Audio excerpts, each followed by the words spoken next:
Good morning everyone, Janie here. Welcome back to my garden. I'm having a wonderful morning out in the garden. It finally stopped raining. It's been raining for about a week straight, and so I finally had a chance to get out here. It's not supposed to rain for the next couple days, so I will be out in the garden. I have just been getting some weeding done in my cut flower garden and also planting some more tulip bulbs, and I will probably be crowding them in, but I don't really care. I think it'll be absolutely beautiful.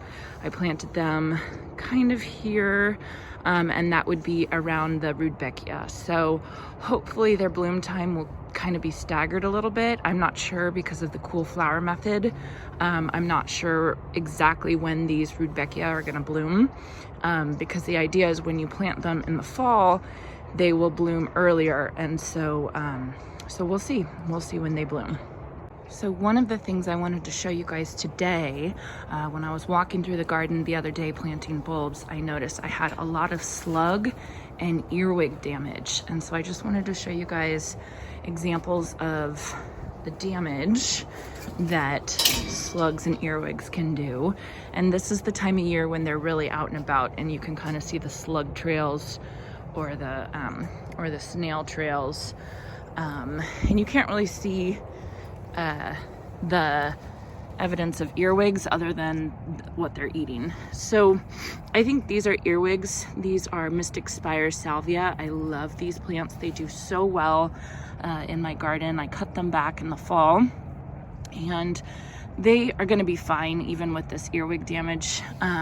But what I wanted to do is I wanted to use this Slugo Plus, and you can see right there it kills earwigs, slugs, snails, a bunch of stuff. So this stuff is really wonderful if you use it. It's kind of a pill form. It's safe for pets, and you just sprinkle it around the plant.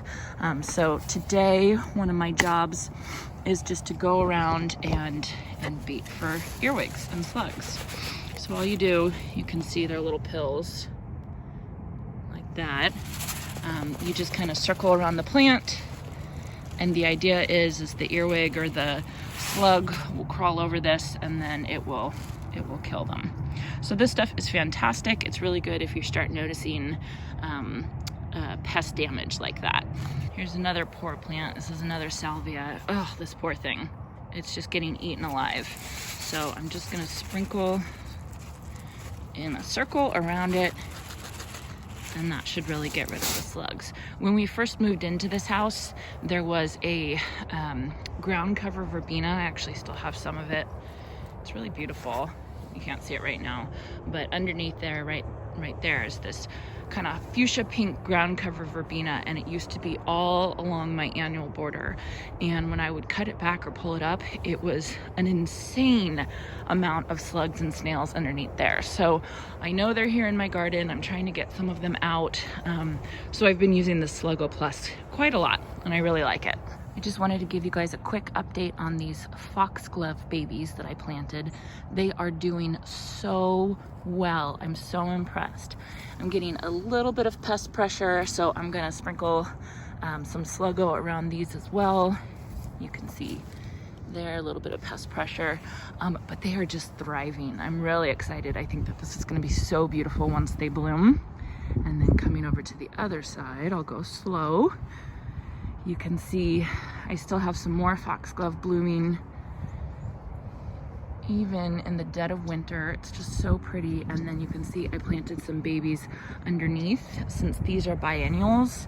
So, you know, I think that basically succession planting is what I'm trying to do with these, so that I will always have some foxgloves blooming.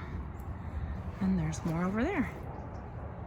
And then the silvery ground cover is Lamium, and it's really beautiful in the winter and spring, but in our zone 9B, the hot summer, it can't handle it, and it looks really terrible during the summer. So I haven't decided if I'm gonna keep it or not. I really love it, you know, as a ground cover, but I don't think it's something that I can rely on year round. So that's kind of what I'm doing this morning in the garden. It's just a really peaceful morning. My girls are at winter break camp for school, so they're gone. I have to work later today, but this morning is just one of those perfect mornings for gardening. This is why I love gardening, because it just gets me outside, gets me out in the fresh air. And you know, you can just do little bits at a time. Even in the dead of winter, there's some stuff that you can do, especially in higher zones like my zone, zone 9B. So I hope you guys enjoyed this short video. Please subscribe, and I hope to see you in another one very soon. Thanks. And P.S. I think that we can pretty much say I'm definitely a messy gardener. Look at the mess I made this morning. I have to clean this up ASAP.